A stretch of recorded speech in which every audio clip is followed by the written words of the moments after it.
20 വയസ്സേ ഉള്ളൂവെങ്കിൽ അവളെ ഏത് രീതിയിലാണ് നമ്മൾ വിശേഷിപ്പിക്കാതിരിക്കുകയാണ് എങ്ങനെയെങ്കിലും ഈ കേദാറിനെ ഒഴിവാക്കണമെന്ന്. പക്ഷേ കുടുംബക്കാരോട് പറഞ്ഞാലൊന്നും അവരെ സമ്മതിക്കില്ല എന്ന് പെൺകുട്ടിക്ക് അറിയാം. കാരണം മുംബൈയിലെ വളരെ റിച്ച് ആയിട്ടുള്ള ഫാമിലി ആയിരുന്നു കേദാർ എന്ന് പറയുന്ന യുവാവിൻ്റെയും സിയ എന്ന് പറയുന്ന യുവതിയുടെയും കുടുംബങ്ങൾ.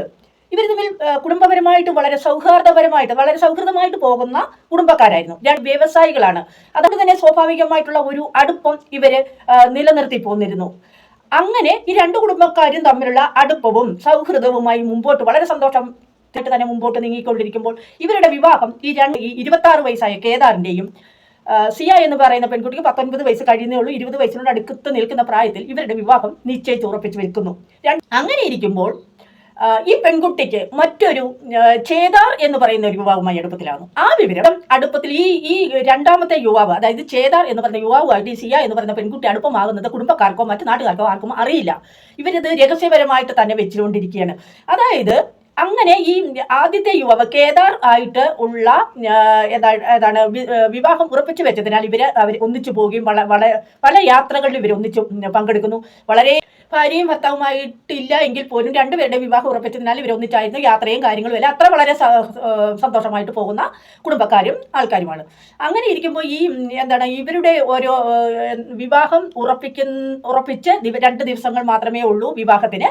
അങ്ങനെ ഈ പ്ലെയിൻ ടിക്കറ്റ് വരെ ആൾക്കാർ എന്തായാലും മുംബൈയിലാണ് സംഭവം. ഈ മുംബൈയിലേക്ക് മറ്റൊരു ചേദാർ എന്ന് പറയുന്ന യുവാവുമായിട്ട് ബന്ധമുള്ളതിന് കൊണ്ട് ഈ പെൺകുട്ടി ആലോചിക്കുകയാണ് എങ്ങനെയെങ്കിലും ഈ ആദ്യത്തെ യുവാവിനെ കേദാറിനെ ഒഴിവാക്കണമെന്ന്. പക്ഷേ കുടുംബക്കാരോട് പറഞ്ഞാലൊന്നും അവരെ സമ്മതിക്കില്ല എന്ന് ഈ പെൺകുട്ടിക്ക് അറിയാം. കാരണം അത്രയ്ക്ക് ബന്ധങ്ങളാണ് ഈ രണ്ട് കുടുംബം, കേദാറിന്റെ കുടുംബവും ഈ വ്യവസായികളായിട്ടുള്ള 2 കുടുംബക്കാരും തമ്മിൽ വളരെ ബന്ധങ്ങൾ ഉള്ളതിനാൽ വീട്ടുകാരും അത് പറഞ്ഞാൽ സമ്മതിക്കില്ല എന്ന് ഈ സിയ എന്ന് പറഞ്ഞ പെൺകുട്ടിക്ക് അറിയാം. ഏത് രീതിയിലാണ് ഇവനെ ഒന്ന് ഒഴിവാക്കാൻ പറ്റുന്നത് എന്നുള്ള രീതിയിൽ പെൺകുട്ടി തന്നെ ആലോചിക്കണം. അങ്ങനെ ഒരു ഈ വിവാഹത്തോടനുബന്ധിച്ചുള്ള ചടങ്ങുകളുണ്ടല്ലോ, അപ്പോൾ അതിൻ്റെയൊക്കെ ഒരു മുന്നോടിയായിട്ട് ഇവർ ഫോട്ടോ ഫിലിമും ഒക്കെ എടുക്കുവാനായിട്ട് ഫോട്ടോ ഷൂട്ടിങ് വീഡിയോ ഒക്കെ എടുക്കുവാനായിട്ട് ഇവൾ തന്നെ നിർബന്ധിച്ച്, അതായത് ഒരു വലിയ കൊക്കയുള്ള സ്ഥലത്തേക്ക് ഇവൾ പറഞ്ഞ് ഇവനെ സ്നേഹമായിട്ട് പറഞ്ഞ് തന്നെ കൊണ്ടുപോവുകയാണ്. കൊല്ലാനാണെന്ന് ഇവൾക്ക് മാത്രമേ അറിയുള്ളൂ, ഇവനറിയില്ലല്ലോ. ഇവൻ അത്രയ്ക്ക് സ്നേഹമായിട്ട് നടക്കുന്ന ഒരു പെൺകുട്ടിയാണ്. ഇത്തരത്തിലുള്ള ഒരു കൊലപാതകം ചെയ്യാനാണ്, കൊടും ക്രൂരത ചെയ്യാനാണ് ഈ ആൺകുട്ടിക്ക് മനസ്സിലാകുന്നില്ല, യുവാവിന് മനസ്സിലാകുന്നില്ല. അപ്പോൾ ഈ സ്നേഹിക്കുന്ന പെൺകുട്ടിയുടെ അല്ലെങ്കിൽ ഇഷ്ടത്തോഴിയായ ഇവള് പറഞ്ഞതെല്ലാം കേട്ട് ഈ കേദാർ എന്ന് പറയുന്ന യുവാവ് ഇവർ രണ്ടുപേരുടെ ഒന്നിച്ച് തന്നെ ഇരുവരും തന്നെ ഈ കൊക്കയുടെ മുകളിൽ ചെന്നിട്ട് ഫോട്ടോ എടുക്കുന്നു. ഒരുപാട് സീനുകളൊക്കെ കണ്ടു നടക്കുന്നു, വീഡിയോ എടുക്കുന്നു. അങ്ങനെ പലതരത്തിലുള്ള വീഡിയോസ് ഒക്കെ എടുക്കുന്ന ഇടയിൽ ഇവനെ തള്ളി കൊക്കയിലേക്ക് ഇട്ടു. പക്ഷെ ഭാഗ്യവശാൽ എന്തുകൊണ്ടോ അവൻ അതിൻ്റെ കുറച്ച് താഴേക്ക് പോയെങ്കിലും അപകടമൊന്നും പറ്റിയില്ല. അവൻ പിടിച്ചു നിന്ന് എങ്ങനെയോ കയറി വരാൻ പറ്റി. അപ്പോൾ ഇവന് അറിയില്ലോ ഇങ്ങനെ ഒരു പദ്ധതിയാണ് എന്ന് ഇവിടെ മനസ്സിൽ നിന്നുള്ളത് ഇവനറിയില്ല. അപ്പോൾ ഇവന് ഇങ്ങനെയെന്ന് ചോദിച്ചപ്പോൾ അയ്യോ ഞാനൊരു പാമ്പിനെ കണ്ടു ഭയന്നു പെട്ടെന്ന് പിടിച്ചതാണ്, അങ്ങനെയാണ് വീണത് എന്നുള്ള രീതിയിൽ അവളതാക്കി. അങ്ങനെയുള്ള രീതിയിൽ അവന് യാതൊരു സംശയം തോന്നാത്ത വിധത്തിൽ അവളത് കൈകാര്യം ചെയ്തു. അങ്ങനെ ആ പദ്ധതി നടന്നില്ല. അപ്പം മറ്റാർക്കും ഒരു സംശയമില്ല, ഒരു കാര്യവും കേദാറിനും അറിയില്ല. എല്ലാം അങ്ങനെ ശുഭകരമായിട്ട് തന്നെ ഈ വീഡിയോ ഒക്കെ എടുത്ത് ഇവർ വന്നു. വീണ്ടും ഇവളുടെ മനസ്സിൽ വലിയൊരു ഇവനെ ഒഴിവാക്കിയിട്ട് ഈ ചേദാറിനെ, അതായത് രണ്ടാമത്തെ യുവാവിനെ കല്യാണം കഴിക്കണം ഒരു ആഗ്രഹം ഇവിടെ മനസ്സിലുണ്ട്. ആരും അത് സമ്മതിക്കില്ല എന്ന് അറിയാവുന്നതുകൊണ്ട് തന്നെ ആരോടും പറയുന്നില്ല. ഈ പദ്ധതി നടപ്പിലാക്കാൻ പോയിട്ട് നിരാശയായിട്ട് ഇവളിങ്ങനെ വന്നു. അത് ആർക്കും അറിയില്ല, കേദാറിനും അറിയില്ല.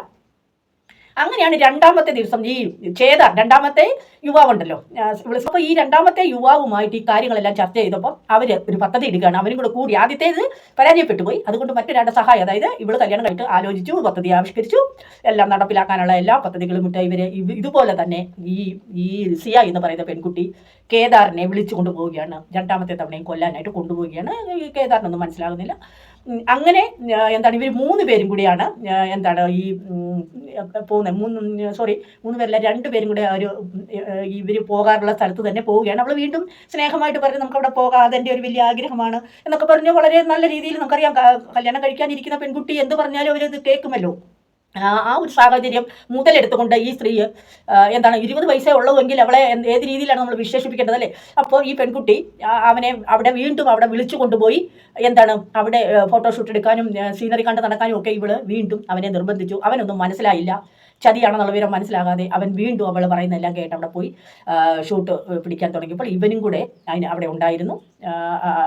ചേതാർ വന്ന് ഇവർ രണ്ടുപേരും കൂടെ ഈ പദ്ധതി, അതായത് കൊടും ക്രൂരത കൊലപാതകം നടത്തി എന്നുള്ളതാണ്.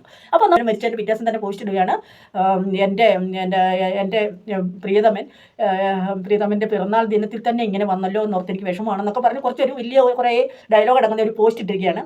അപ്പോൾ പിറ്റേ ദിവസം തന്നെ, അതായത് മരിച്ച പിറ്റേ ദിവസം തന്നെ വലിയ രീതിയിൽ ഒരു പോസ്റ്റൊക്കെ ഇട്ടപ്പോൾ ഈ കേദാറിൻ്റെ വീട്ടുകാർക്കൊരു, അമ്മയ്ക്ക് ഒരു സംശയം, കേദാറിൻ്റെ കുടുംബങ്ങൾക്കൊരു സംശയം, ഇത്രയായിട്ട് വിവാഹം കഴിക്കാനായിട്ട് ആലോചിച്ച് നിശ്ചയിച്ചുറപ്പിച്ച ആ ഒരു പ്രിയതമൻ മരിക്കുമ്പോൾ പിറ്റേ ദിവസം തന്നെ വലിയ പോസ്റ്റ് ഇടുന്നു. അതുപോലെ അവൾക്ക് വലിയ സങ്കടങ്ങളൊന്നും അങ്ങനെ കാണുന്നില്ല.